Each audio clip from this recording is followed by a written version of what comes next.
আচ্ছা, একবার ভাবুন তো, কেউ একজন গভীর ঘুমে, কিন্তু সে দিব্যি হেঁটে বেড়াচ্ছে, অথচ সকালে উঠে তার কিছুই মনে নেই। হ্যাঁ, এই স্লিপ ওয়াকিং বা ঘুমের মধ্যে হাঁটার কথাই বলছি। এটা কিন্তু বেশ অদ্ভুত একটা রহস্য। চলুন তো আজ এর পেছনের বিজ্ঞানটা একটু জেনে আসা যাক। তো আসল প্রশ্নটা হলো, কেন এমন হয়? মানে আমাদের মস্তিষ্কের ভেতরে ঠিক কী এমন ঘটে, কোন সুইচটা অন হয়ে যায় যে শরীরটা তো জেগে ওঠে কিন্তু মনটা ঘুমিয়েই থাকে? চলুন এই রহস্যের গভীরে যাওয়া যাক। ব্যাপারটা অনেকটা প্লেনের অটো পাইলট মোডের মতো। শরীরটা যেন নিজে নিজেই চলছে। যে মানুষটা হাঁটছে সে কিন্তু বেশ জটিল একটা কাজই করছে, অথচ তার যে সচেতন মন সেটা তখনও গভীর ঘুমে অচেতন। সত্যি কিন্তু এটা একটা অদ্ভুত ব্যাপার, তাই না? তো চলুন এই রহস্যের পর্দাটা একটু সরিয়ে সরাসরি বিজ্ঞানের দিকে তাকাই। এই ঘুমন্ত মনের ভেতরে আসলে কি চলে সেটাই এবার জানার পালা। ডাক্তারি ভাষায় এই ব্যাপারটাকে বলা হয় সমন্যাম্বুলিজম। একে এক ধরনের ডিসঅর্ডার অফ অ্যারাউজালও বলা হয়। মানে জাগরণজনিত একটা সমস্যা আর কি। সোজা কথায় এর মানে হলো মানুষটা গভীর ঘুম থেকে পুরোপুরি জাগেনি, আবার পুরোপুরি ঘুমিয়েও নেই। এই আংশিকভাবে জেগে ওঠার কারণেই এমনটা হয়। আর এখানেই কিন্তু আসল ব্যাপারটা লুকিয়ে আছে। এটা আসলে একটা হাইব্রিড বা মিশ্র অবস্থা।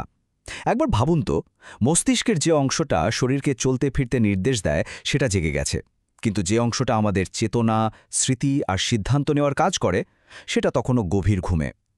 মানে শরীর চালু, কিন্তু ব্রেনের মেইন সুইচটা বন্ধ। আচ্ছা, এই ব্যাপারটা বুঝতে হলে আমাদের ঘুমের বিভিন্ন ধাপগুলো সম্পর্কে একটু জানতে হবে। দেখুন, আমরা প্রথমে হালকা ঘুমে যাই, তারপর ঘুমটা আরও গভীর হয়, আর এরপর আসে REM পর্যায়। এই সময়ে কিন্তু আমরা স্বপ্ন দেখি। কিন্তু মজার ব্যাপার কি জানেন? স্লিপ ওয়াকিং বা ঘুমের মধ্যে হাঁটা কিন্তু স্বপ্ন দেখার সময় হয় না। এটা ঘটে ঘুমের সবচেয়ে গভীর পর্যায়ে, মানে তৃতীয় ধাপে। এই ধাপটাকে NREM ঘুমও বলা হয়, আর এটাই হলো আসল পয়েন্ট।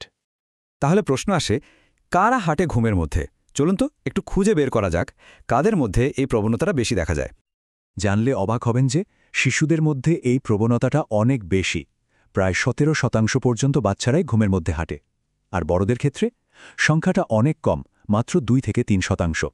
এর একটা কারণ হতে পারে যে বাচ্চাদের ব্রেন তখনও তৈরি হতে থাকে, তাই তাদের গভীর ঘুম আর জেগে ওঠার মাঝখানের যে লাইনটা, সেটা বড়দের মতো অতটা পাকা বা স্পষ্ট হয় না। আচ্ছা, কাদের মধ্যে এটা বেশি হয় তা তো জানা গেল, কিন্তু প্রশ্ন হলো হঠাৎ করে কেন এই পর্বটা শুরু হয়? মানে কোন জিনিসটা এটাকে ট্রিগার করে? আসলে এর পেছনে বেশ কয়েকটা ট্রিগার থাকতে পারে। যেমন খুব বেশি ঘুম কম হলে, মানে স্লিপ ডিপ্রাইভেশন, আবার অতিরিক্ত স্ট্রেস বা দুশ্চিন্তা থাকলেও হতে পারে, জ্বর বা অসুস্থতা, কিছু নির্দিষ্ট ওষুধ, এমনকি ঘুমের টাইম টেবিলে বড় ধরনের কোনো গণ্ডগোল হলেও এটা হতে পারে। সোজা কথায় যা কিছুই আমাদের ডিপ স্লিপ বা গভীর ঘুমের স্বাভাবিক সাইকেলটাকে নষ্ট করে সেটাই এর ঝুঁকি বাড়িয়ে দেয়। চলুন এবার স্লিপ ওয়াকিং নিয়ে সবচেয়ে কমন একটা ভুল ধারণা ভাঙা যাক। প্রায় শোনা যায় যে ঘুমের মধ্যে হাঁটা কোনো ব্যক্তিকে জাগিয়ে তোলা নাকি খুব বিপজ্জনক। এটা কি আসলেই সত্যি? চলুন বাস্তবটা কি আর আমরা কি ভাবি সেই পার্থক্যটা জেনে নিই। তো মিথটা হলো ঘুমের মধ্যে হাঁটা কাউকে জাগালে তার বড় ক্ষতি হতে পারে। কিন্তু রিয়ালিটি বা বাস্তবতাটা কি?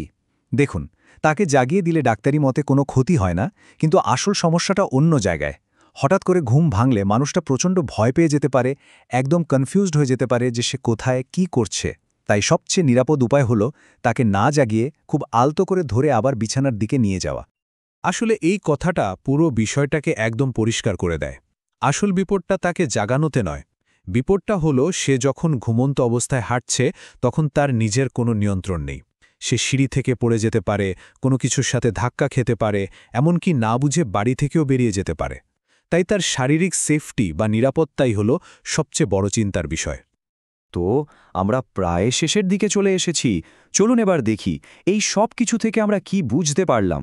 মস্তিষ্কের এই যে অদ্ভুত নাইট শিফট, এটা আমাদের মন সম্পর্কে আসলে কি বলে? তাহলে পুরো আলোচনা থেকে মূল যে বিষয়গুলো আমরা জানলাম সেগুলো কি? ১. স্লিপ ওয়াকিং হয় গভীর ঘুমের সময়, স্বপ্ন দেখার সময় নয়। ২. এটা একটা হাইব্রিড অবস্থা, মানে শরীর জেগে আছে কিন্তু চেতনা ঘুমিয়ে। আর ৩. ঘুমন্ত ব্যক্তিকে হুট করে জাগানোর চেয়ে আলতো করে পথ দেখিয়ে ফিরিয়ে আনাটাই সবচেয়ে নিরাপদ।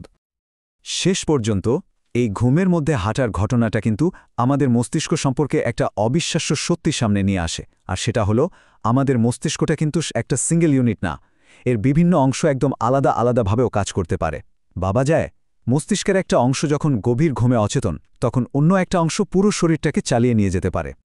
আর এটাই আমাদের জন্য শেষ একটা প্রশ্ন রেখে যায়।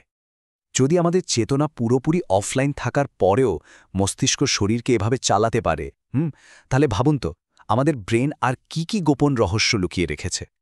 এমন আর কি ক্ষমতা আছে যা আমরা হয়তো এখনও জানি না।